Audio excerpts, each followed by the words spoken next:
She said, "Stop wasting money on your stupid car project. It'll never run." I replied, "You're probably right." Then I finished restoring it anyway. When the auction house called offering $180,000 for my waste of money, I, 38 male, just sold my 1969 Dodge Charger RT for more money than I've ever seen in my life.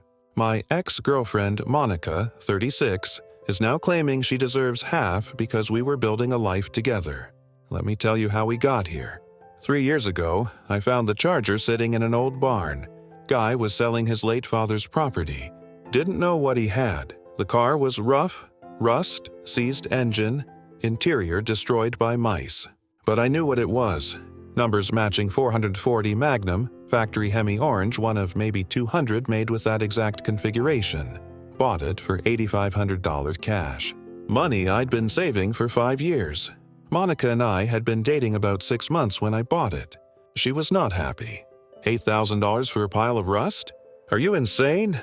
It's a genuine Arteon. These are getting rare. It doesn't even run. You could have bought a nice used Honda. I tried explaining the potential value, the history, the fact that barn finds like this were getting harder to find. She rolled her eyes. Boys and their toys. What a waste. I stored it at my buddy Rick's shop. He had space. I paid him $200 a month for the bay. Started working on it every weekend. Monica's response was constant negativity. Another Saturday at that stupid garage. How much did you waste on parts this week? You smell like motor oil. It's gross. You care more about that rust bucket than me. The thing is, I wasn't neglecting her. We still did date nights. I still paid for dinners, trips, whatever. But God forbid I spend my Saturday afternoons working on my project with my money. Year 1 was mostly disassembly and rust repair. Spent maybe $40 on materials, tools, replacement panels. Monica kept a running tally. That's $12,000 on a car that doesn't run. Actually, it's $12,500 if you count the storage, she'd say, like she was doing math for a federal audit. Year 2, rebuilt the engine. Complete overhaul. New pistons, cam, heads, machined the works. Another $6,000. Monica lost it. $18,000. You could have bought an actual working car. It'll be worth more when it's done. If it's ever done. If it ever runs. You're delusional. The breaking point came 6 months ago. I'd finally got it running. Rough, but running. Took a video of the first startup after 2 and 1 2 years. The 440 roaring to life. That beautiful exhaust note. I was emotional, not going to lie. Posted it online and the car community went nuts. Got over 50K views in a week. That's when the offers started coming in. First was a guy offering $35,000 ACEs. Monica saw the message. Wait, someone wants to pay $35 grand? Yeah, but I'm not selling. Still needs paint, interior, chrome work. Are you stupid? Take the money. That's double what you put in. It's not about the money, man. It's about finishing what I started. She called me an idiot and didn't talk to me for 3 days. Then came the kicker. I entered it in a local car show. Primer gray, half-assembled interior but running and driving. One best work in progress. The trophy was stupid plastic worth maybe $10. But Monica saw the reaction from other collectors. Saw the crowds around my rust bucket. Suddenly, her tune changed a little. Maybe you should get it appraised for insurance purposes. Already did. Came back at $65,000 in current condition. Her jaw dropped. 65. You should sell it now. Nope. Getting it painted next month. With what money? The money I've been saving. Remember my stupid car fund you always mock? If that fight was brutal, she accused me of being selfish, financially irresponsible, obsessed with a dumb old car. Said I was choosing the Charger over our future. What future, Monica? The one where you constantly belittle my interests. I'm trying to help you see reality. The reality where my rust bucket is worth 65 grand and climbing. She stormed out. We didn't break up that night, but it was coming. 2 weeks later, I found out why she was really mad. Update 1. The paint job was what ended us, but not how you'd think. I'd saved up $12,000 for professional paint and body. Full rotisserie restoration, laser straight panels, show quality finish in the original Hemi Orange. Monica found the shop invoice on my desk. $12,000 for paint. It's a complete body restoration, not just paint. That's insane. That's a down payment on a house. It's my money, Monica. We've been together 3 years. When do you start thinking about us instead of that car? Here's what I didn't know. Monica had been telling her friends and family that we were saving for a house together, that my savings were our savings. She'd been looking at rings on Pinterest, planning a future with money that wasn't hers. Monica, we've never discussed buying a house together, because you're too busy playing mechanic, but when we get married, who said anything about marriage? The look on her face like I'd slapped her. 3 years, Daniel. 3 years. And for 3 years, you've done nothing but criticize my hobby. It's not a hobby when you're spending $30,000. $32,000, actually. And it's worth more than double that now. She packed her stuff that night. But here's where it gets interesting. She didn't take everything. Left clothes, jewelry, makeup. I texted her about it. I'll get them later. Need time to process. Fine, whatever. I had a car to finish.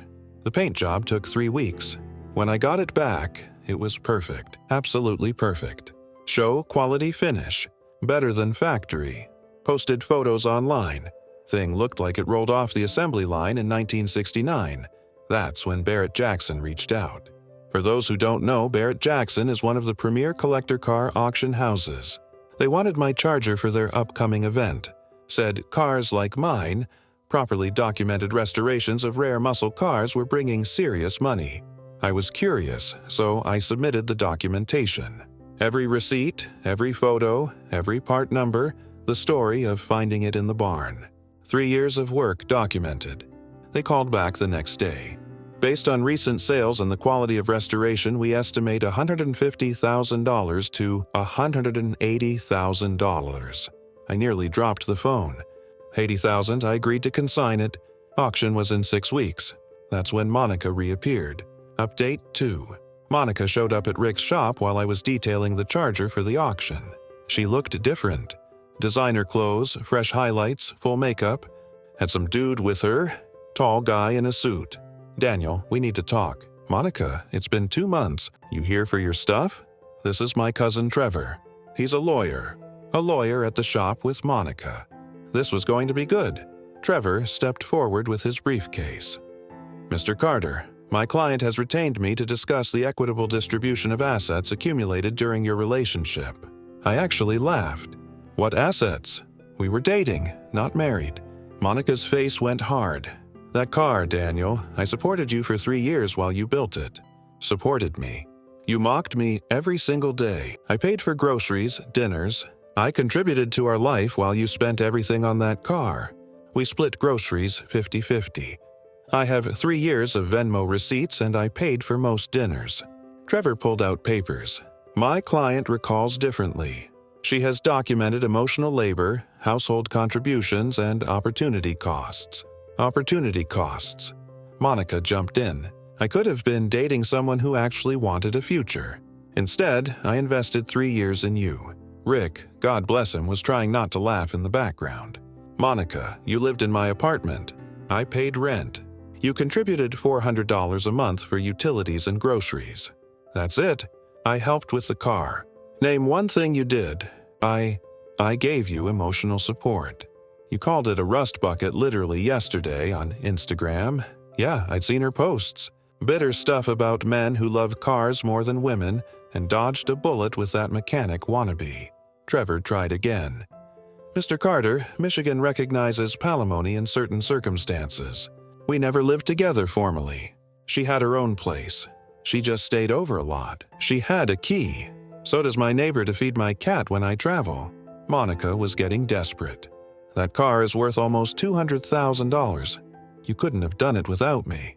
How? How did you help? Name one specific thing. I sacrificed while you spent every weekend at that garage. I waited. Nobody asked you to wait. In fact, you spent those weekends with your friends, spending money at wineries and posting about it. I have the Instagram receipts. Then she played what she thought was her ace. I'm pregnant. The shop went dead silent. Rick dropped a wrench. Excuse me. I'm pregnant, Daniel. 6 weeks. I did the math real quick.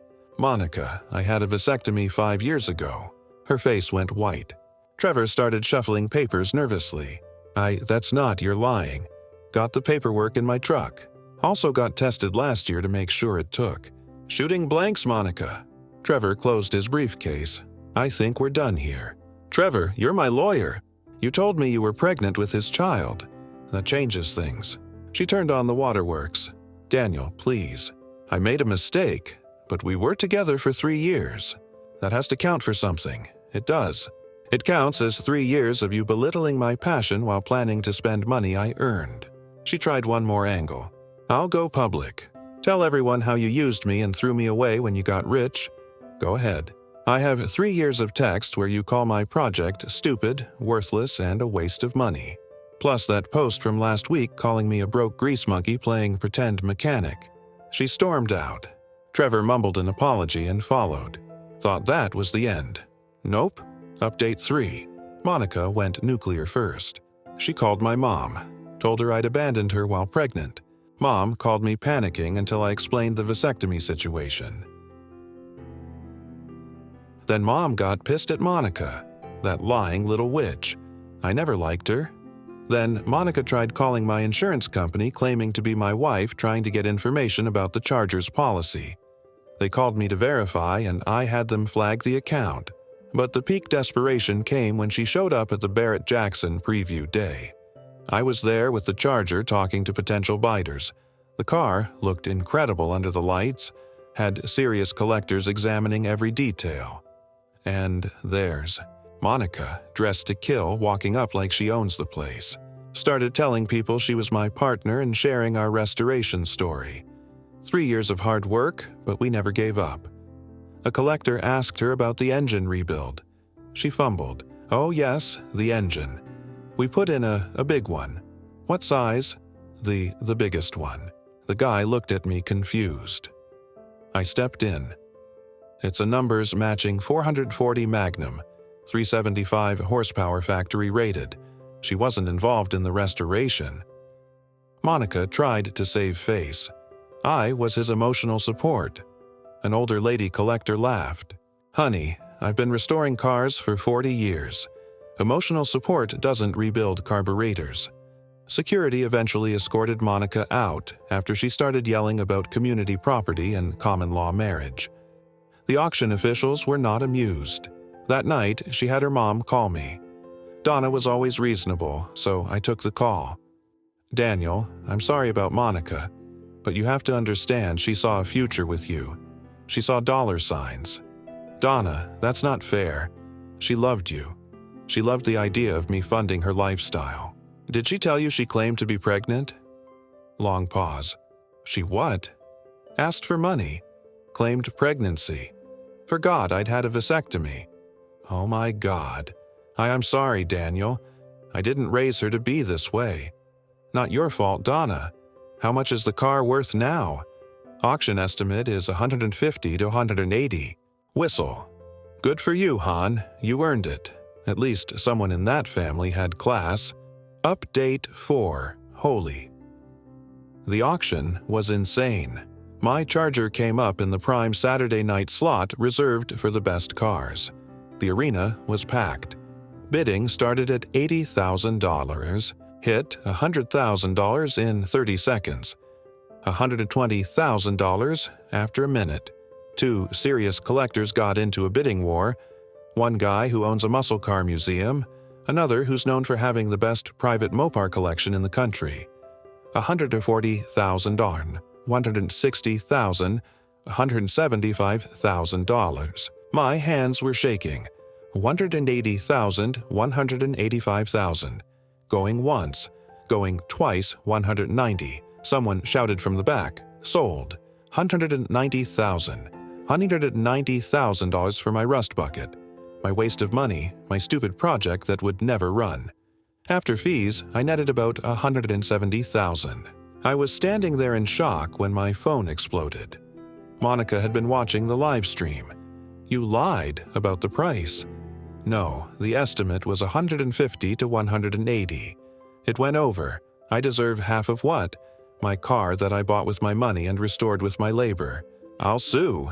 Good luck with that. She tried. She actually tried. Final update. Monica actually filed a lawsuit, small claims court, for the maximum $10,000. Her claim was unjust enrichment and breach of implied contract. I showed up with a folder of evidence. 3 years of receipts showing I paid for everything related to the car, screenshots of her calling it worthless, the vasectomy papers. Judge got a kick out of that. Venmo history showing we split household expenses fairly. Her evidence, photos of us together, and a handwritten ledger of supposed expenses that mysteriously had no receipts. Judge took about 5 minutes. Ma'am, you were dating. He owned the car before you met. He paid for all restoration. You have no claim. Case dismissed. But wait, there's more. She'd been telling people she was pregnant to gain sympathy. Word got around to her actual boyfriend. Yeah, she'd started dating someone new immediately after we broke up. Turns out she told him the baby was his. He dumped her when he found out about the lie.